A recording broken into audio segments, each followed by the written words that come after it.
guys, welcome back to my channel. I am Maddie and this is This Bookish Cottage. As you guys may be able to tell, I am in a different location. This is not our regular boat that we live on.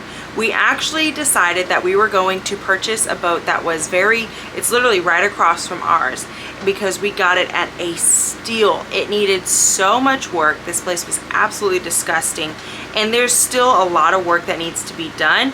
But we have spent some time getting this area fixed up. That way I finally have an office area so I can have an actual computer and not just a laptop.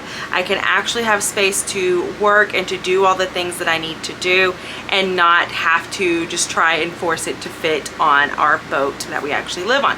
So that is where I'm at right now. You can see I'm slowly building things up back here. It's obviously not done. I need to add lots more books because it's not an office for me unless there are books. So because of that, I also want to say that for this July wrap up, it's going to be a little bit different because I am not actually going to be holding up any of my physical books, even though I do own several of these books, because they are on the other boat and we are just not ready to bring them over here just yet. But I really wanted to get this shot while I had some time, and I happened to be, it's a little quieter over here because Piper is on the other boat. So I figured let's just do this now and let's just get it over with. I'm going to take off my glasses because they keep getting dark and then it makes it hard for you guys to see me. So anyways,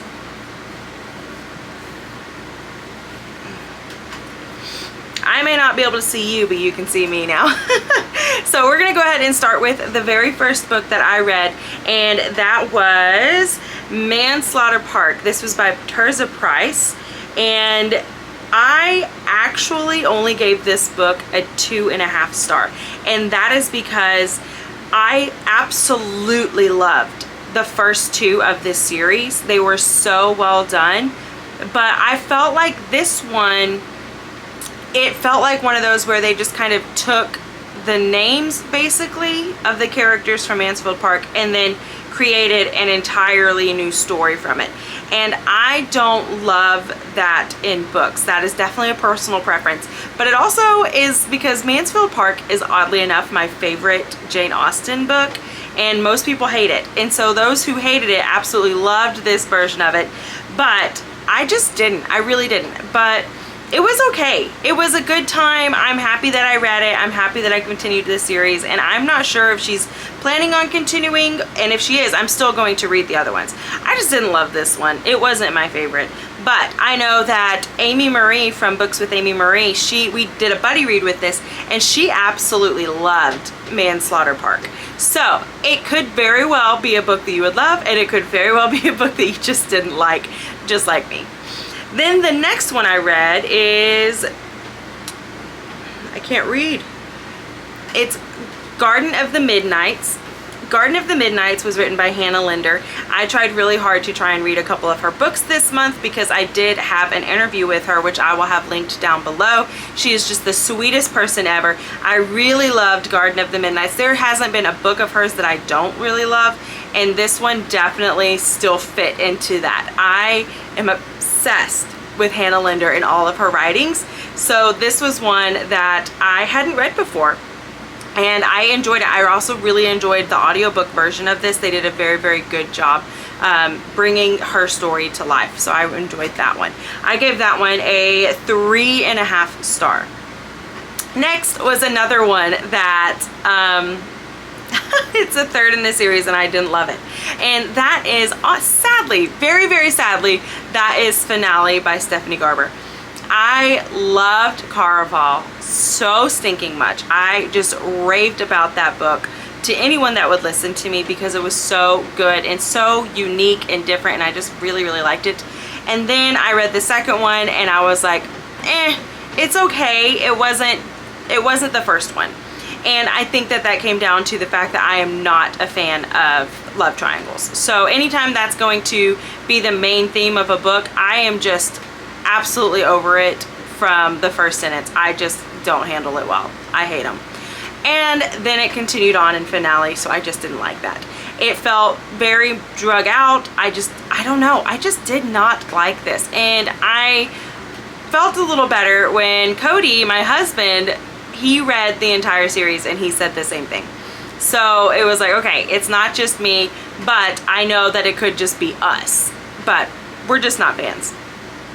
Then the next one I actually read for my friend Hannah from the Teachers TBR. She has a book club, and we read this book for July, and that is The Secret Book and Scone Society. I always get those words mixed up, but The Secret Book and Scone Society. I gave it 4 stars. It was a very good read. I really enjoyed it. It was one that I don't know that I would necessarily say is a cozy mystery, which she wasn't going for a cozy mystery. But it's, a lot of people try to put it in that category. I wouldn't say that, because while there is a mystery and while there are some very cozy aspects to this, I would also say that there are some aspects to this book that are a bit more risque and definitely on the adult side. There's not any like open door romances or anything like that, but there's definitely some interesting scenes that could make you feel very uncomfortable if you are opposed to open door romance.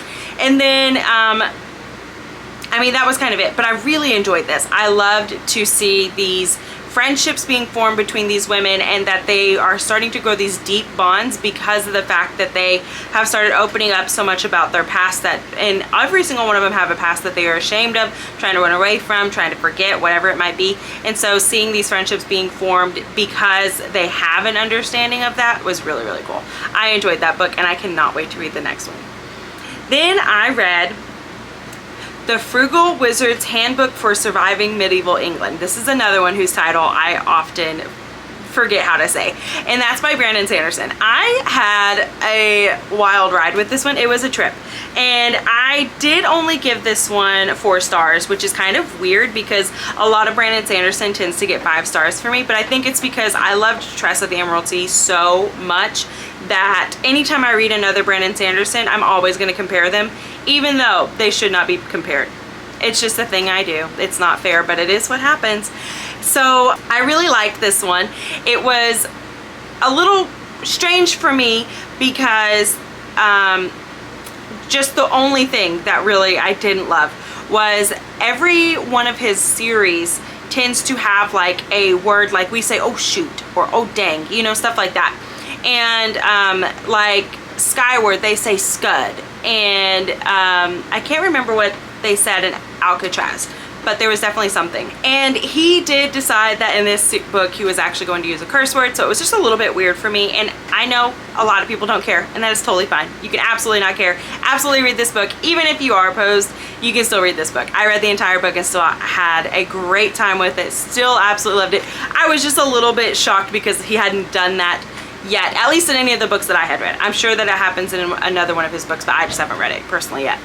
But I still really like this. It was such a fun time. You're literally following a guy who wakes up in medieval England and he has no idea how he got there. And then he starts learning things about himself, and he starts realizing, wait, I'm possibly from the future, or am I from like a different universe? What's going on here? It was so fun picking up all these pieces and putting them together, but then also like seeing how advanced he was, but then how primitive we, or the medieval England was, and just the way that they connected. It was just fun. It was a very, very fun book. I really liked it. I think that the character building did such a good job, because you actually see the main character go from, I mean, obviously he has no idea who he is, so then he has a lot of growth that he can happen from there, but to see who he was even before all of this stuff, and then to see who he becomes at the end of it. It's just really good. I really, really liked this book. Then I read The Adventures of Amina Al-Sarafi. This is by Shannon Chakraborty, and I loved this book. It was very much just like an adventure. It really, really was an adventure. It was so well written. I loved that there were times when the storyteller of the story would break the fourth wall, and it wasn't often, but it did happen sometimes, and it was just really fun. And I highly recommend, if you're going to read this one, if you're going to physically read it, I highly recommend also doing the audiobook, because when they go back and forth in this, it helps to understand who is talking when. And then also they do the breaking of the fourth wall so stinking good. I loved it. I had a great time with this. You're following, obviously, Amina Al-Sarafi, and she is going on an adventure, and she had given up this life of piracy quite a while ago, and now she is back in it. And so it is following the tales of this older woman who is now a pirate again, and she's trying to save someone, but she's also trying to run away from her past / understand her past some more, and that all of that kind of comes together, and it is crazy. I really enjoyed it though. It was very, very, very well done. It is a big book, so be prepared. I did give this one a 4 stars just because there were some aspects of it that I was kind of confused about, and I didn't understand certain connections that were being made, and that may have just been on me. But I still really loved this book, and I think that every single one of you guys, if you love action, adventure, fantasy, but also kind of like, I don't know, like you love to see a female heroine actually being that, you'll love this book. Okay, and then I read The Boys in the Boat. This was one that my family and I decided we were going to read together last month, and then so many people on my Discord ended up talking about how they loved The Boys in the Boat. And so then we ended up doing a movie night with it, which was so much fun, and I had the best time. I can say that the movie is not as good as the book, just as usual, but that definitely held true for this one. The Boys in the Boat is following, what year was it? I can't even remember what year it was. 1936, right? Yes. 9 Americans in their epic quest for gold at the 1936 Berlin Olympics. So it is this rowing team who is going to the Olympics during the time when Hitler was in reign, and all of the crazy stuff was happening over there. And so they were younger boys because they were in college, and they're learning how to, be rough and tough and learn how to row and all these different things. And you learn the backstories in the book so well. But then they're also starting to see the reality of what was happening over in Germany at the time. And it was really, really, really good. I loved this. I give it 5 stars. I always give things 5 stars that are either memoirs or they're nonfiction, anything like that. They're always going to get a 5-star from me if it has anything to do with history. And so that one is no exception, but also because it was just that good of a book. Then I read Bridge of Clay. This is by Marcus Zusak, I think is how you say his last name. I loved this book. He is the author of A Book Thief, and if you know anything about me, because you've been around here for a little while, then you probably know that I absolutely am obsessed with The Book Thief. It is one of my all-time favorite books I've ever read. I loved the writing style, and so I was very, very interested in reading this one, and I wanted to get to it as soon as I possibly could. So I finally was able to get to it, and I loved it. His writing style stuck true through this one. It was a little bit hard to understand at times because the writing style he chooses is a little complicated. I do have to put that out there. It can be a little complicated, but I promise if you read from cover to cover, it will then finally all make sense. I loved this book. You are following a family, and there's 5 boys. It goes back and forth in all different types of time periods, and even in time periods before the boys were born. And so basically you're being told this story through one of the guy's perspectives, but then it's actually not even about that guy. It's actually about his brother. And so it was just a very, very good book. It was heart-wrenching at times, and it was very moving, and there were times when it was so frustrating, and then there were other times when you're just like, what is happening? Because they're referring to somebody as the murderer, and we don't understand who's the murderer and how are they a murderer and how are they connected to this family. But then I do have to say, I was very excited because I made it through almost the entire book, and I was like, yes, no tears were shed, because The Book Thief absolutely destroyed me. And then this one did the exact same. So I'm learning that Marcus, who I did also not realize is Australian, he does his own audiobook for this book, by the way, which is phenomenal. But he's Australian, and I'm just over there crying Australian tears because he absolutely obliterated my heart. with this one, but it was so stinking good. I loved it. I really, really loved it. Okay, and then I'm going to talk about the next two together, even though technically I read a book between them, but they are both a part of a series. They are the novellas of Skyward. So we read Skyward and Starsight, and then I read Sunreach and Redawn. I read both of those within a couple of days of each other, and they are both also by Brandon Sanderson and Jancy Patterson. She's kind of writing the other perspectives from it as well. Both of those books, I really enjoyed them. They were very short, quick, but they also really did help fill in some gaps that were happening between Skyward and Starsight. And I think it was great. I really had a great time with them, and I'm very excited to pick up Cytonic, which I was technically supposed to pick up last month, and I just didn't get around to it. So I am excited to finally get back into the Skyward series, and these ones just kind of helped catapult me back into that desire.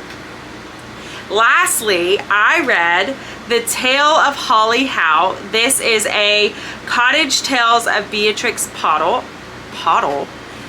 The Cottage Tales of Beatrix Potter, and this is by Susan Wittig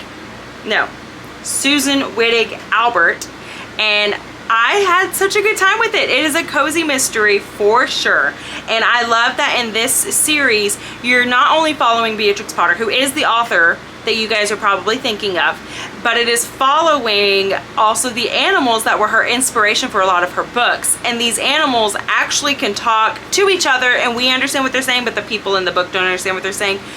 But it's all of these animals, but then also Beatrix Potter and those around her trying to solve these different mysteries. And in this one, there is a murder mystery that's happening, and it was just like, okay. It was so good. I loved it. I loved it. It is such a good time reading these books. It's an entire series, and I can't wait to read them. And I know my friend Sonia from Sonia with an I, she also has a YouTube channel, and she was on my live sprint just a couple of nights ago. And we have become very connected because of our love of this series. It is such a wonderful, wholesome series. If you like cozy mysteries, then you definitely need to pick these ones up. And if you love books that have animals that can talk, then you're gonna love this story as well. And if you just like mystery, then you're probably gonna love these as well. It was so good. So anyways, that is all that I have for today. I thank you guys for being here. As always, I do ask that you'll please like, comment, and subscribe if you haven't done so. And until next time, I will see you guys later. Bye guys.